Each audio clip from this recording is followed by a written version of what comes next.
Hello everyone.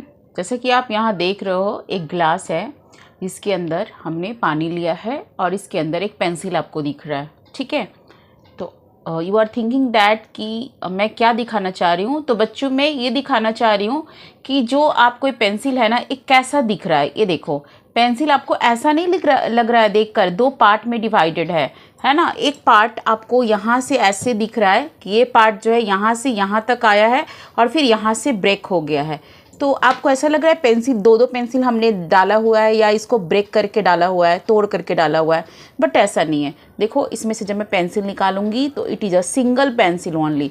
Okay, but जैसे ही मैं इसको पानी में डालूंगी फिर आपको क्या लग रहा है कि दो पार्ट में डिवाइडेड है। एक पार्ट तो आपको यहाँ से यहाँ तक दिख रहा है और दूसरा पार्ट आपको यहाँ से यहाँ तक दिख रहा है। तो क्या आप जानना चाहोगे कि इसका रीज़न क्या है? जो पेंसिल आपको दो पार्ट में डिवाइडेड दिख रहा है जब ये पानी के अंदर होता है, लेकिन जैसे ही मैं इसे पानी से बाहर निकालती हूँ तो ये एक सिंगल पीस में दिख रहा है ना। It is like a magic. But what is the reason behind the magic, इसी के बारे में, इसी से रिलेटेड टॉपिक हम पढ़ने वाले हैं। That is what? Refraction of light. तो बच्चों, हम जानते हैं कि रिफ्रैक्शन ऑफ लाइट क्या होता है, क्यों होता है ना। Okay, hello everyone. आज हम शुरू करने वाले हैं refraction and dispersion of light. Okay, so इससे पहले वाले वीडियो लेक्चर के अंदर हमने रिफ्लेक्शन ख़त्म किया था and this is also a very important chapter. Okay, so start करते हैं। तो बच्चों, रिफ्रैक्शन क्या होता है? तो रिफ्रैक्शन के लिए हमने अभी आपको वीडियो शुरू करने से पहले मैंने एक एक्सपेरिमेंट दिखाया था जिसके अंदर आपने देखा था कि मैंने एक ग्लास लिया था जिसके अंदर कुछ वाटर भरा हुआ था और मैंने एक पेंसिल डाला था। ओके, और आपने देखा था कि पेंसिल जो है वो ऐसा दिख रहा था जैसे बीच से ब्रेक कर गया हो, ऐसा लग रहा था जैसे दो पार्ट में डिवाइडेड है, बट ऐसा था नहीं। मैंने एक पेंसिल लिया था और वो पेंसिल जो है पूरा इंटैक्ट था, लेकिन जैसे ही पानी के अंदर मैं उसे डालती थी और बाहर से देखने पे वो लगता था बीच से बेंड कर रहा है, बट वो पेंसिल निकालने के बाद बिल्कुल स्ट्रेट ही दिखता था। ओके, तो इसी को एक्सप्लेन करने के लिए जो ये चैप्टर मैं समझा रही हूँ कि ऐसा क्यों दिखता था, what is the reason behind that. तो आंसर विल बी रिफ्रैक्शन। ये सब कुछ जो है रिफ्रैक्शन की वजह से हो रहा था, रिफ्रैक्शन की वजह से दिख रहा था। ठीक है, तो देखते हैं कि रिफ्रैक्शन एक्चुअली में होता क्या है। तो जब भी रे ऑफ लाइट एक मीडियम से दूसरे मीडियम में जाता है, जो मछली है वो पानी में रहती है तो उसके लिए मीडियम जो हो गया वाटर हो गया, तो ऐसे ही कुछ मीडियम एयर हो सकता है आपके पास। तो रे ऑफ लाइट एयर से वाटर में जाएगा और या फिर ग्लास में जा सकता है, जो शीशा होता है उसके अंदर जा सकता है। तो दिस इज द मीडियम या तो सॉलिड हो सकता है, लिक्विड हो सकता है या गैस हो सकता है। ठीक है, एक और एक्सपेरिमेंट आप यहाँ देख पा रहे हो कि ये जो एक्टिविटीज है इसके अंदर दिखाया जा रहा है कि एक टॉर्च लेकर के और टॉर्च से जो है लाइट को हम पास कर रहे हैं एयर से, और हमने इसके अंदर पानी लिया हुआ है वाटर मीडियम के अंदर, और आप यहाँ देख पा रहे हो कि दिस इज द नॉर्मल। एक जो लाइन है, जो टूटा टूटा सा लाइन जो आप देख रहे हो यहाँ पे इस तरह का, ये नॉर्मल है और लाइट रे जो है वो बेंड कर जा रहा है नॉर्मल से, है ना, नॉर्मल की तरफ, टुवर्ड्स द नॉर्मल बेंड कर जा रहा है। और यहाँ से जब लाइट रेज वापस जाता है एयर मीडियम में तो आप देख रहे हो अवे फ्रॉम द नॉर्मल जा रहा है। यदि ये नॉर्मल है तो नॉर्मल से दूर जा रहा है। तो क्या है ये और ऐसा क्यों हो रहा है, इसके बारे में भी हम देखते हैं कि लाइट रेज नॉर्मल्स की तरफ कब जाता है और नॉर्मल से अवे कब जाता है। और नॉर्मल क्या होता है बच्चों? तो एक्चुअली नॉर्मल क्या होता है, सपोज कोई भी, जैसे आप मीडियम ले रहे हो, जैसे पानी ले रहे हो, हवा ले रहे हो, ग्लास ले रहे हो, और सपोज आप लाइट रे ले रहे हो, तो जब लाइट रे एक मीडियम से दूसरे में जैसे ही इंटर करता है, ये एयर मीडियम है ना, और एयर से जब ये वाटर में इंटर करता है तो जो सरफेस है ना जहाँ से इंटर करता है वहीं पे हम एक 90 डिग्री बनाते हैं, एक 90 डिग्री लेते हैं, इसी को हम नॉर्मल बोलते हैं।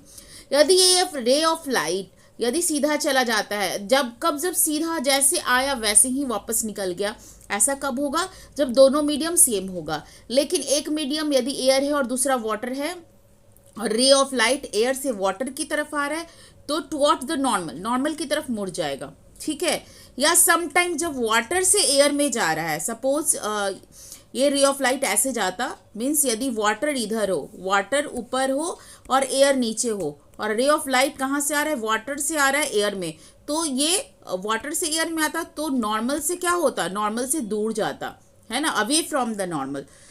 तो ये बात तो आपको समझ में आ गया कि नॉर्मल की तरफ कब जाता है और नॉर्मल से दूर कब जाता है, और इसका रीज़न क्या होता है अब हम ये देखते हैं।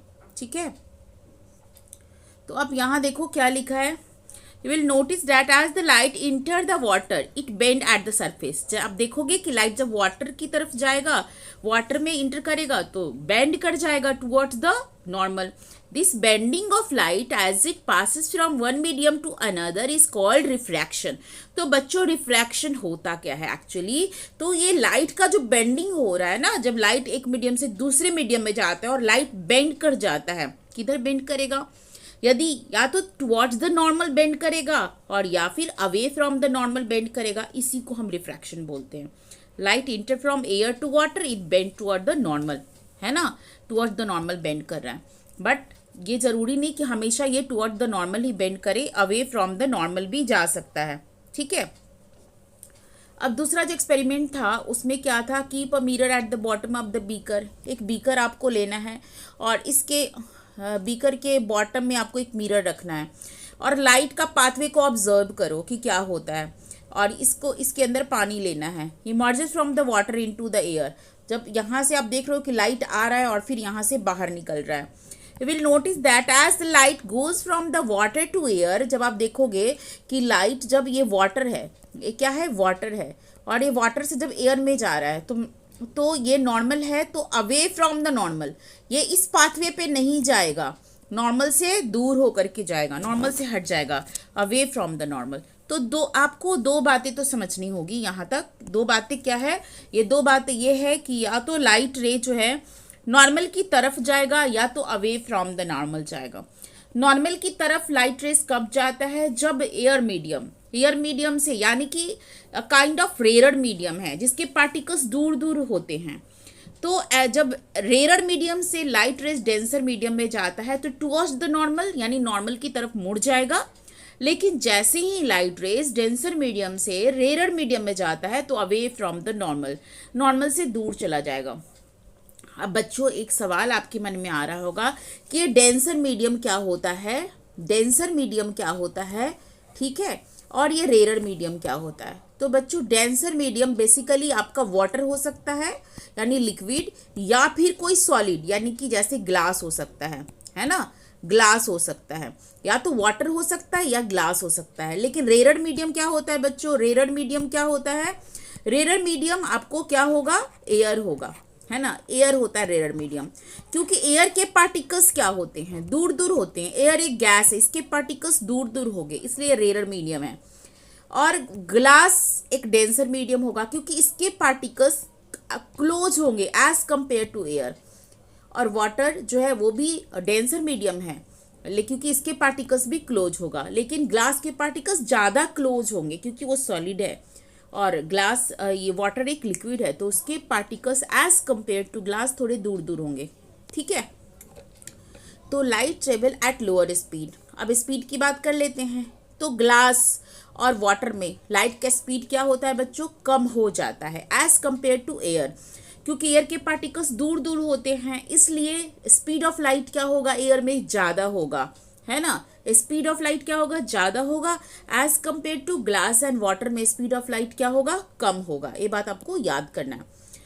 We say that glass and water are, और ग्लास एंड वाटर को हम क्या बोलेंगे, ऑप्टिकली डेंसर है, जबकि एयर ऑप्टिकली जो है रेयर मीडियम है। ऑप्टिकल डेंसिटी क्या होता है बच्चों, ऑप्टिकल डेंसिटी जो है एक प्रॉपर्टी है किसी भी मीडियम का, किसी भी ट्रांसपेरेंट मटेरियल का आप कह सकते हो, क्योंकि लाइट जब पास करेगा तो मटेरियल शुड बी ट्रांसपेरेंट, यदि ओपेक है तो आप देख नहीं पाओगे, है ना। It is a measure of the speed of light. अब किस में स्पीड ऑफ लाइट कितना ज़्यादा है, इस बात को मेजर करता है ना, क्योंकि हम एयर को रेयर मीडियम क्यों बोल रहे हैं, क्योंकि एयर में स्पीड ऑफ लाइट ज़्यादा होता है, जबकि ग्लास और वाटर को हम डेंसर बोलते हैं क्योंकि स्पीड ऑफ लाइट उसमें कम होता है। ठीक है, A ray of light going from optically rarer medium, rarer मतलब air, to optically denser medium. अब मान लो सपोज किसी भी एयर से जब लाइट कहाँ जाता है, एयर से कहाँ जाता है, कोई भी डेंसर मीडियम में, यानी यहाँ से एयर है, सपोज यहाँ एयर है, एयर से कहाँ जा रहा है, ये लाइट ग्लास में जा रहा है, ठीक है, एयर से कहाँ जा रहा है, ग्लास में, तो इसका स्पीड क्या होगा, कम हो जाएगा। और जब बच्चों स्पीड कम होगा तो क्या होगा, टुवर्ड्स द नॉर्मल, ये बेंड हो जाएगा, ये नॉर्मल है तो नॉर्मल की तरफ ये बेंड हो जाएगा, ठीक है। और जैसे ही जब ये ray of light optically denser medium से ऑप्टिकली रेयर मीडियम में जाएगा, यानी इस चीज को आप उल्टा कर दो, यानी कि ये जो है ग्लास से, सपोज इधर ग्लास है और ग्लास से लाइट जब हम जाएगा किधर, एयर में, ग्लास से एयर में, तो ग्लास ऑप्टिकली डेंसर है, तो क्या होगा, ये नॉर्मल की तरफ ना जाकर away from the normal, normal से दूर जाएगा, bend away from the normal, क्योंकि एयर में स्पीड ऑफ लाइट बढ़ जाती है। रीजन क्या है, ये टुवर्ड्स द नॉर्मल जाने का और अवे फ्रॉम द नॉर्मल जाने का रीजन क्या है बच्चों, स्पीड ऑफ लाइट, ठीक है। Speed of light in glass is less than that of water, therefore glass is optically denser than water, it can bend light more than water। Glass जो है light को ज़्यादा, light rays glass में ज़्यादा bend करेगा as compare to water, क्योंकि water क्या है, ग्लास से कंपेयर करें तो वाटर क्या ऑप्टिकली रेयर है एज कंपेयर टू ग्लास, और ग्लास जो है ज़्यादा डेंसर है। ओके ओके, नेक्स्ट स्लाइड है हमारा, हाँ आप यहाँ पे देखो, ठीक है, आप यहाँ पे देखो, यहाँ पे दिखाया गया है कि ये मीडियम क्या है, एयर है, और ये मीडियम क्या है, ग्लास है। तो यहाँ पे कोई लाइट रे इंसिडेंट करता है, इंसिडेंट रेज के बारे में आपको पता है कि इंसिडेंट रेज जब जो लाइट रेज यहाँ पे स्ट्राइक करेगा that is a incident ray. तो चूंकि मैंने बोला एयर कैसा मीडियम हो गया बच्चों, रेयर और ग्लास डेंसर, तो ये light rays towards the normal, ये लाइट रे जब एक मीडियम से दूसरे मीडियम में जाएगा तो रिफ्रैक्ट होगा टुवर्ड्स द नॉर्मल, नॉर्मल की तरफ। एज एक्चुअली इस लाइट रेज को निकलना कैसे चाहिए था, ऐसे सीधा जाता तो ऐसे जाता, तो ऐसे ना जाके नॉर्मल की तरफ बेंड हो गया। क्लियर। अब देखो इस कंडीशन को हम उलट देंगे, जब ग्लास से, अभी एयर से ग्लास में जा रहा था, अब ग्लास से एयर में जाएगा, ग्लास एक डेंसर मीडियम है, ठीक है, और एयर एक रेयर मीडियम है, तो अब क्या होना चाहिए, लाइट रेज सपोज यहाँ से आप देख पा रहे हो तो इंसिडेंट रेज है, इस रेज को सीधा ऐसे निकल जाना चाहिए था, लेकिन ऐसे तो नहीं गया, ये लाइट रेज ऐसे नहीं जा करके क्या हुआ, this is the normal, normal से देख रहे हो जाना ऐसे चाहिए था, बट नॉर्मल की तरफ ना करके नॉर्मल से दूर चला गया, ठीक है, away from the normal. Reason क्या है कि स्पीड ऑफ लाइट एयर में ज़्यादा होती है, इसलिए नॉर्मल से अवे चला गया। Okay okay, so now will talk about the effect of refraction, कि रिफ्रैक्शन का इफेक्ट होता क्या है। You will now learn about the interesting effect of refraction. तो बच्चों देखते हैं रियल एंड एपरेंट डेप्थ, ये क्या होता है।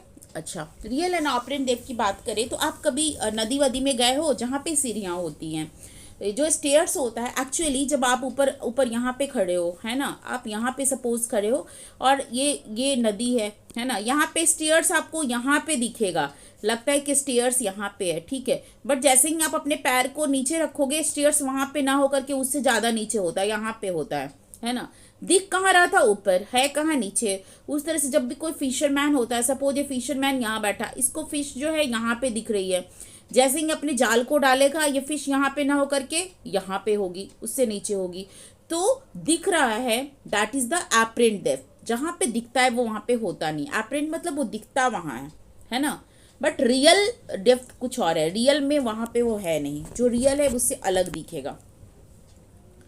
अब क्या करो ना, अभी ग्लास स्लैब आपको मिलता है, ग्लास स्लैब आपको मार्केट में मिल जाएगा, एक थिक ग्लास स्लैब आता है, रेक्टेंगुलर शेप का होता है, आप ले लो और अब आप अपने बुक के ऊपर उसको रख दो, किताब के ऊपर। आपको जो लेटर है ना बुक का काफ़ी क्लोज, ऐसे लगेगा कि जो वर्ड्स बड़े बड़े हो गए हैं और आपके बहुत करीब से दिखेगा, ठीक है। ऐसा क्यों होता है, this is also due to refraction. वो एपरेंट डेप्थ दिख रहा है, जहाँ पे एक्चुअली वो वर्ड है वहाँ पे दिखेगा नहीं, उससे ऊपर दिख रहा है, word will appear to be raised, word आपको रेज्ड दिखेगा, थोड़ा ऊपर दिखेगा, ठीक है। रीज़न क्या है, रिफ्रैक्शन। ओके, हम देखते हैं, चलो ये जो है ना, अब देखो एक्चुअली जैसे आप यहाँ कहीं नदी में आप देख रहे हो, है ना, आपको यहाँ पे कोई फिश दिखती है ना, तो ये फिश आपको यहाँ पे फिश है, फिश इज हेयर, है ना, फिश यहाँ पे है, ठीक है, बट आपको दिख कहाँ पे रही है, यहाँ पे। ये फिश कहाँ दिख रही है आपको, यहाँ पे, है ना। आपको यदि फिश को सपोज पकड़ना है तो आप अपने जाल डालोगे यहाँ पे, लेकिन यहाँ this is what, this is the apparent depth, this is apparent depth, दिख यहाँ पे रही है पर यहाँ पे कुछ है ही नहीं। रीज़न क्या है, यहाँ से आप देख रहे हो, आप देखो यहाँ पे फिश थी, यहाँ से इसकी लाइट गई, है ना, लाइट तो यहाँ से जा रही है, आपकी आइज तक पहुँची यहाँ से बेंड होकर के, फिर एक और लाइट गई यहाँ से, ये बेंड होकर के आपको आइज तक पहुँची, लेकिन जो आइज यहाँ से देख पा रहा है वो तो यहाँ तक नहीं देख पाएगा ना, दिस पॉइंट पे नहीं देख पाएगा, वो सीधा, light always travel in a straight line, तो स्ट्रेट लाइन हम बनाते हैं तो आपको दिखेगा यहाँ पे एक्चुअली, है ना, this is the apparent depth. Okay, real depth कहाँ है, फिश जब 1 नंबर इस पोजीशन पे है एक्चुअली में, this is the real depth, and fish को आप डी डैश यानी पोजीशन नंबर 2 पे देख पा रहे हो, this is the apparent depth. कि जो पेंसिल एक्चुअली में, आपको जो पेंसिल था मैंने इस ग्लास के अंदर रखा था और स्ट्रेट था पेंसिल, लेकिन आपको दिख रहा था कि यहाँ से ऐसे पेंसिल क्या हुआ, ये ऐसे पेंसिल बेंड हुआ दिख रहा था। अब जब यहाँ से देख पा रहे थे तो पेंसिल आपको ऐसा लग रहा था कि बेंड हो गया, क्योंकि जो पेंसिल है ना एक्चुअली में, तो पेंसिल का जो एक्चुअली में पेंसिल यहाँ है, लेकिन आप यहाँ से देख रहे हो और यहाँ से ऐसे लाइट गई, ठीक है, ये बेंड हो गया, लेकिन लाइट जो है एक्चुअली में स्ट्रेट पाथवे में चलती है, आप यहाँ देख पाओगे, तो दिस इज द, जो पेंसिल आपको बेंड हुआ दिख रहा था due to this refraction, actually में एपरेंट बेंडिंग ऑफ पेंसिल, है ना, एपरेंट बेंडिंग ऑफ पेंसिल दिख रहा था, ये एपरेंट डेप्थ आपको दिख रहा था वहाँ भी, ठीक है। आप इस एक्सपेरिमेंट को खुद भी करके देख सकते हो, है ना, आप इस एक्सपेरिमेंट को खुद भी करके देख सकते हो, आपको दिखेगा। नेक्स्ट है person looking in the swimming pool. जो कुछ पर्सन होते हैं स्विमिंग पूल में कभी जो जाते हैं, या आप भी कभी गए होंगे, तो जो बॉटम आपको दिखता है, बॉटम ऑफ द पूल जो दिखता है एक्चुअली में वहाँ पे होता नहीं है ना, बॉटम जहाँ पे रहता है वो उससे ऊपर दिखता है, आपको लगेगा कि बहुत कम गहरा है, और आप जैसे ही उसमें डाइव करोगे, जैसे भी इसमें कूदोगे आप, तो आपको ज़्यादा गहरा, कभी कभी होता है ना कि हमको दिखता है कम गहरा, और जैसे ही हम कूदे उसमें डूबने लग जाते हैं, तो this is the apparent depth. Okay, अब एक्टिविटी 2 को भी आप देख लेना अपने बुक में। एपरेंट बेंडिंग ऑफ पेंसिल भी हमने करवा दिया। Dip a pencil obliquely in water appear to be bend at the surface of water because of refraction. इसका भी क्या है रीजन, रिफ्रैक्शन। ओके, अच्छा, ये उसी एक्टिविटीज को समझाया हुआ है इसका। Okay, now refraction of a glass slab. अब हम ग्लास स्लैब की बात करते हैं। तो बच्चों, ग्लास स्लैब क्या होता है, तो मैंने आपको बताया ग्लास स्लैब इस तरीके से एक मोटा सा थिक सा, है ना, रेक्टेंगुलर शेप का होता है। ये जो है ना रेक्टेंगुलर शेप का होगा, इस तरीके का एक ग्लास स्लैब, इस तरीके का स्लैब होता है, ठीक है। अ रे inter a glass slab from air, it bend toward the normal. As it emerged from the slab into the air, it bent away from the normal. The net effect is the emergent ray is parallel to the incident ray but lateral displaced from it. This means that the light ray passing through the glass slab is displaced but its direction is not changed. This is because of refraction. तो glass slab में पहले आपको दिखाती हूँ। ये picture देखो, ये picture देखो, this is the picture of glass slab. ये कोई ग्लास स्लैब है, ऐसे आपको ऐसा दिख रहा है, बट आप मार्केट में भी देख सकते हो, इतना पतला नहीं होता, थोड़ा थिक होता है ये। अब इसको जो यदि आपने नहीं देखा है तो मैं किसी एक्टिविटीज़ में आपको दिखा दूंगी। देखो, करना क्या है, ग्लास स्लैब लेना है, इंसिडेंट रेज यहाँ पे जैसे ही आपको आया, ओके, यहाँ पे कौन सा मीडियम है बच्चों, एयर है। यहाँ पे क्या है, हम यहाँ पे नॉर्मल डालेंगे। तो जब एयर से इस स्लैब के अंदर, स्लैब क्या है, एक सॉलिड मटेरियल है, सॉलिड है यानी कि ग्लास है, ठीक है। जब इसके इसमें लाइट जाएगा तो लाइट को क्या होना चाहिए, टुवर्ड्स द नॉर्मल, नॉर्मल की तरफ मुड़ जाना चाहिए। एक्चुअली में जो आपको डॉटेड लाइन है ना, लाइट को इधर से निकलना था, है ना, बट लाइट इधर से निकलता नहीं, तो लाइट किधर होता है, टुवर्ड्स द नॉर्मल। ये लो वाला लाइन जो दिख रहा है नॉर्मल की तरफ मुड़ गया, क्योंकि स्पीड ऑफ लाइट क्या हुआ, ग्लास स्लैब में स्पीड ऑफ लाइट कम हो गया तो नॉर्मल की तरफ मुड़ गया, ठीक है।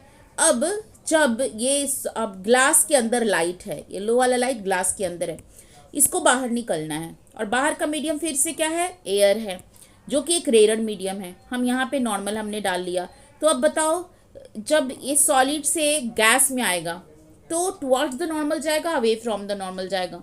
तो ऑब्वियस है कि अवे फ्रॉम द नॉर्मल जाएगा। तो यहाँ से ये नॉर्मल से जो है, जैसे ही ये ग्लास इस स्लैब, इसको निकलना इधर चाहिए था, बट ये अवे फ्रॉम द नॉर्मल, ठीक है, नॉर्मल से दूर हो गया और यहाँ पे निकला, है ना, इमर्जेंट रे। तो यहाँ पे आपको इमर्जेंट रे क्या होता है बच्चों? एक्चुअली में पूरा इतना सारा सफ़र तय करते करते जो रे ऑफ लाइट यहाँ इमर्ज हुआ, दिस रे ऑफ लाइट, है ना, ये जो यहाँ इमर्ज होके आया है, बाहर निकल के आया है, दिस इज द इमर्जेंट रे, है ना। इमर्जेंट रे क्या हुआ? इमर्जेंट मतलब इमर्ज करना, मतलब बाहर निकल के आना, दिस इज द इमर्जेंट रे। ओके, नाउ इमर्जेंट रे के बाद आप देखो कि दिस इज द रिफ्रैक्टेड रे। रिफ्रैक्टेड रे मतलब जब एयर से ग्लास में जब इंटर किया था तो रिफ्रैक्ट होकर के यानी टुवर्ड द नॉर्मल बेंड हुआ था। एक्चुअली में इस लाइट को यदि इतनी बार बेंड नहीं किया गया होता तो कैसे निकलता? सीधा इस पाथवे पे निकला होता ये लाइट, है ना, इस पाथवे पे लाइट निकला होता, पर निकला नहीं इस पाथवे पे। तो इतना से निकलना यहाँ पे था, बट यहाँ से बाहर आ रहा है, तो this is the displacement, overall displacement. Okay, overall displacement है। क्यों? ये दो अपोजिट साइड है ना, ये डिस्प्लेसमेंट का रीज़न क्या है कि ये जो दोनों साइड है ना, ये ग्लास स्लैब का, ये पैरेलल है, ठीक है। As the ray enter glass slab, मैंने आपको ग्लास स्लैब दिखाया, the air bend from air, it bend toward the normal, normal की तरफ बेंड हो गया आपने देखा, और इमर्ज होता है ग्लास स्लैब से, it bend away from the normal, फिर नॉर्मल से दूर चला जाता है। जो net effect is that the emergent ray is parallel to the incident ray, और आपने देखा कि जो इमर्जेंट रे है वो पैरेलल है इंसिडेंट रे का। देखो, this is what, this is the emergent रे, ठीक है, and this is the incident रे। ये दोनों एक दूसरे का पैरेलल है, इमर्जेंट रे और इंसिडेंट रे दोनों एक दूसरे के पैरेलल है, ठीक है। But lateral displace the incident रे but laterally displace from it, parallel है और एक दूसरे से लैटरली डिस्प्लेस भी है, ठीक है। This means that the light rays passing through the glass slab is displaced. इसका मतलब है जिधर से उसको जाना चाहिए था वो उधर से ना जा करके अपने पाथवे को चेंज कर लेता है, डिस्प्लेस हो जाता है, लेकिन अपने डायरेक्शन को चेंज नहीं करता है, क्योंकि मैंने आपको बताया ग्लास स्लैब है ना, इसके जो साइड है वो पैरेलल टू ईच अदर है। नाउ हम देखेंगे refraction by a prism. This is the structure of the prism, कुछ ऐसा दिखता है, ठीक है। In case of rectangular glass slab where two refracting surface of the glass slab are parallel. अभी इससे पहले हमने ग्लास स्लैब किया था जिसमें उसका जो सरफेस था, रिफ्रैक्टिंग सरफेस पैरेलल था टू ईच अदर, और इमर्जेंट रेज भी था, इंसिडेंट रेज के पैरेलल हुआ। इमर्जेंट रेज मतलब जो रेज बाहर आया वो इंसिडेंट रेज के पैरेलल आया, क्योंकि सरफेस ग्लास स्लैब का पैरेलल था। अब हम देखेंगे कि यहाँ पे यानी प्रिज्म में क्या होता है जब कोई भी इसका सरफेस पैरेलल नहीं है एक दूसरे के। हमें ट्रायंगुलर प्रिज्म लेना है ना, जो ग्लास का बना हो, ग्लास का एक ट्रायंगुलर प्रिज्म लेना है, एंड सी कि इसके अंदर से जब हम रे ऑफ लाइट को पास करेंगे तो क्या होता है। ये प्रिज्म है बच्चों, है ना। अब प्रिज्म के अंदर करना क्या आपको, इसमें इंसिडेंट रे को पास करना है। जब इंसिडेंट रे पास करता है यानी कि एयर से किस में जा रहा है, ग्लास मीडियम में जा रहा है, और यहाँ पे आप ये नॉर्मल लेते हो, तो ये सीधा ना जा करके, जाना इसको ऐसे चाहिए था इस पाथवे पे, पर उधर ना जा करके क्या होगा, टुवर्ड्स द नॉर्मल। ये नॉर्मल है ना, तो टुवर्ड्स द नॉर्मल, क्योंकि हम रेयर से डेंसर मीडियम में जा रहे हैं तो नॉर्मल की तरफ मुड़ गया, है ना। अब ये सीधा जाएगा।